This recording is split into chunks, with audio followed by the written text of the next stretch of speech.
Mahanadi serial upcoming ப்ரோமோவில் என்ன நடக்க போகுதுங்கிறத இந்த ப்ரெடிக்ஷனில் பார்க்கலாம்.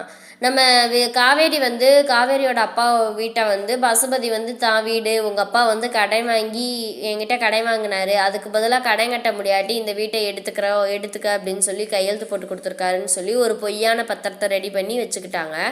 அந்த இதில் வீட்டுக்குள்ளே விடாமல் வம்புழுத்துட்டு இருக்கிறதுல காவேரியோட பாட்டிக்கு மயக்கம் ஹார்ட் அட்டாக் மாதிரி ஹாஸ்பிட்டல் தூக்கிட்டு போயிடுறாங்க. அந்த நேரம் பார்த்து என்னாச்சுன்னா, குமரன் பேக்கில் இருந்த பத்திரத்தை வீட்டோட பத்திரத்தை பசுபதி எடுத்து வச்சுக்கிட்டு மிரட்டுறாரு.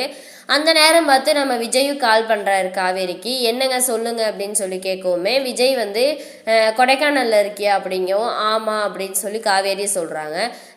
நடந்த பிரச்சனையெல்லாம் கேள்விப்பட்டேன், நிவின் சொன்னார், நான் நைட்டே கிளம்பி வர்றேன் அப்படின்னு சொல்லவும் இல்லை வேண்டாம் நீங்கள் அங்கேயே இருங்க அப்படிங்கும். ஏன் எதுக்கு வேண்டாங்கிற அப்படின்னு இல்லை அந்த காரணத்தை சொன்னால் நீங்கள் ரொம்ப கோவப்படுவீங்க அப்படிங்கும்.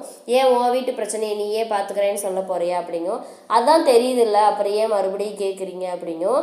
உன் வீட்டு பிரச்சனை வேற என் வீட்டு பிரச்சனை வேறையா, நீ கஷ்டப்பட்டா அதை நான் பார்த்துட்டு இருக்க முடியுமா, உனக்கு ஒரு பிரச்சனைனா அது எனக்கும் பிரச்சனை தான், நான் வர்றேன் அப்படிங்கும். வேண்டான்னா தயவு செஞ்சு விடுங்களே, இங்கே வந்தீங்கன்னா மறுபடியும் பசுபதினால உங்களுக்கும் பாட்டி தாத்தாவுக்கு ஏதாவது பிரச்சனை வரும், நீங்களும் கஷ்டப்படுறது இல்லாமல் பாட்டி அவங்களையும் வயசானவங்களையும் கஷ்டப்பட வைக்க வேண்டாம், நீங்கள் கஷ்டப்படுறதவே என்னால் பார்க்க முடியலை, இதில் அவங்களையும் சேர்த்து இது பண்ணுறீங்களா, நீங்கள் தயவு செஞ்சு வர வேண்டாம், என் பிரச்சனையை நானே பார்த்துக்கிறேன் அப்படின்னு சொல்லிட்டு ஃபோனை வச்சிடுறாங்க.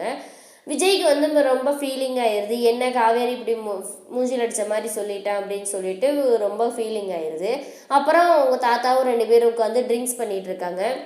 என்ன தாத்தா காவேரி என்னையே போய் மூஞ்சில் அடித்த மாதிரி வர வேண்டாம், என் பிரச்சனையை நானே பார்த்துக்கிறேன் அப்படின்னா, நான் யார் அப்போ, நான் அந்த வீட்டில் எனக்கு உரிமை இல்லையா, அவங்க வீட்டு பிரச்சனை வேற என் வீட்டு பிரச்சனை வேறையா, அவளுக்கு ஒன்றுனா நான் போய் நிற்க மாட்டேனா அப்படின்னு சொல்லி மூஞ்சில் அடித்த மாதிரி சொல்லிக்கிட்டு இருக்கா அப்படின்னு சொல்லிட்டு பேசிகிட்டு இருக்கும்போதேன்னு அவங்க பாட்டி அதான் மூஞ்சில் அடித்த மாதிரி காவேரி சொல்லிட்டால, அப்போ இந்த இதுலேருந்தே அவனுக்கு தெரிய வேண்டாமா அவள் உன்னை மதிக்கலைன்னு, நீ தான் அவளுக்கு இடம் கொடுத்துட்ட, நீ என்ன இது பண்ணாலும் வேண்டாம் வேண்டான்னு சொல்லி போனவளை நீ தான் திருப்பி என்னமோ பண்ணுன்னு பின்னாடியே நீ அவளுக்கு செல்லம் கொடுத்தனால தான் இப்போ இவ்வளோ தூரம் அவள் பேசுகிறா, உன்னையவே மதிக்காமல் பேசுகிறா அப்படியும், பேசாமல் போ அப்படின்னு சொல்லி தாத்தா விரட்டிடுறாரு. உள்ளே போயிடுறாங்க. உடனே விஜய் எப்படி தாத்தா பாட்டி இப்படிலாம் பேசலாம், காவேரி எப்படிலாம் பேசக்கூடாதுல்ல, எனக்கு கஷ்டமாக இருக்குது, காவேரி என்னை மதிக்கலையா தாத்தா, அவள் நல்லவ தாத்தா ரொம்ப, நானும் நீங்களும் கஷ்டப்படக்கூடாதுன்னு தான் அவள் என்னை விட்டு விலகி போயிருக்கா, அவள் என்னை மதிக்காமையா என்னை விட்டு விலகி போயிருக்கா அப்படின்னு சொல்லி ஃபீல் பண்ணுறாங்க.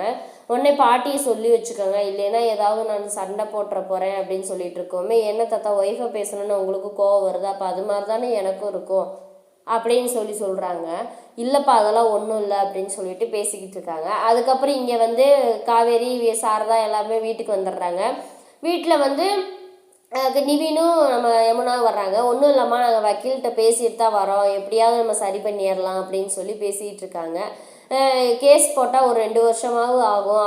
அவனு பசுபதிக்கு நம்மளை வீட்டுக்கு மேலே ஒன்றும் அவனுக்கு அக்கறை இது இல்லை, ஆசை இல்லை, காவேரியை எப்படியாவது அலைய விடணும், உங்களை நிம்மதி இல்லாமல் இது பண்ணணும், ஆனால் கோர்ட்டுக்கு இப்போ கேஸ் போனாலுமேனு வாய்தா வாங்கிட்டே நம்மளை அலைய விட்டுட்டு தான் இருப்பானே தவிர, ஆனால் வேகமாக முடிக்க மாட்டான் அப்படின்னு சொல்லவுமேனு கேஸ் முடிய எப்படியாவது 2 வருஷம் ஆயிரும், அதுக்கு உங்களாம் எப்படியாவது இது பண்ணலாம் அப்படின்னா, அப்போ நான் சாகிறதுக்குள்ளேயே தயவு செஞ்சு இது பண்ணிடுங்க, திருப்பிடுங்க வீட்டை அப்படின்னு சொல்லிட்டு பாட்டி இது பண்ணிட்டு இருக்காங்க.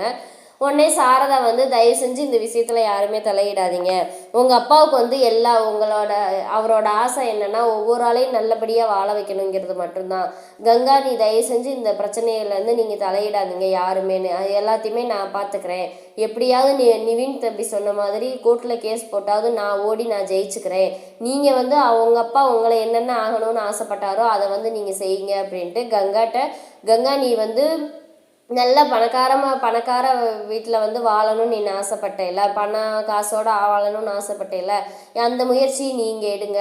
அதே மாதிரி யமுனா நீ மற்ற இவங்க 2 பேர்த்த மாதிரி கொஞ்சம் இது தெளிவாக இல்லைன்னாலும் படிப்பு விஷயத்தில் நீ ரொம்ப இதாக இருந்த, அதனால தான் உன்னை உங்கள் அப்பா கலெக்டர் ஆக்கணும்னு ஆசைப்பட்டாரு, நீ நல்லா படித்து எதையும் யோசிக்காமல் கலெக்டர் ஆகிறதுக்கு வழியை பாரு அப்படின்ட்டு, காவேரி இன்னாவது நீ தெரிஞ்சுக்கோ, உன் வாழ்க்கையை சரி பண்ண பாரு, இனிமேல் அந்த வீட்டில் போய் நீ சந்தோஷமாக வாழணுங்கிறது நடக்காத காரியம், அதனால் நீ அந்த கல்யாணம் எப்படியோ கருமம் தலையை சுற்றி தூக்கி போட்டு இனி நீ எப்படி உன் சொந்த காலை ஓடி எப்படி முன்னுக்கு வரணுமோ நில்லு அப்படின்னு சொல்லிட்டு, நர்மதா நீயும் நல்லா படித்து எப்படி இருந்தாலும் நல்லபடியாக ஒரு வேலைக்கு வா அப்படின்னு சொல்லிட்டு இவங்க அப்பாவோட சத்தியத்தை 4 பேர் காப்பாற்றுவேன்னு சொல்லிட்டு ஒன்று சத்தியம் பண்ணுங்க அப்படின்னு சொல்லி சத்தியம் கேட்குறாங்க.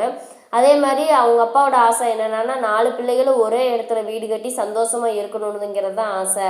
அதனால தான் சொல்கிறேன், தயவு செஞ்சு எல்லாரும் நல்ல நிலைமைக்கு வாங்க அப்படின்னு சொல்லி சத்தியத்தை வாங்கிடுறாங்க. இது எப்படி பசுபதிகிட்ட வீட்டை மீட்பாங்கங்கிறத அடுத்த வீடியோவில் பார்க்கலாம். இந்த வீடியோ பிடிச்சிருந்தா மறக்காமல் லைக்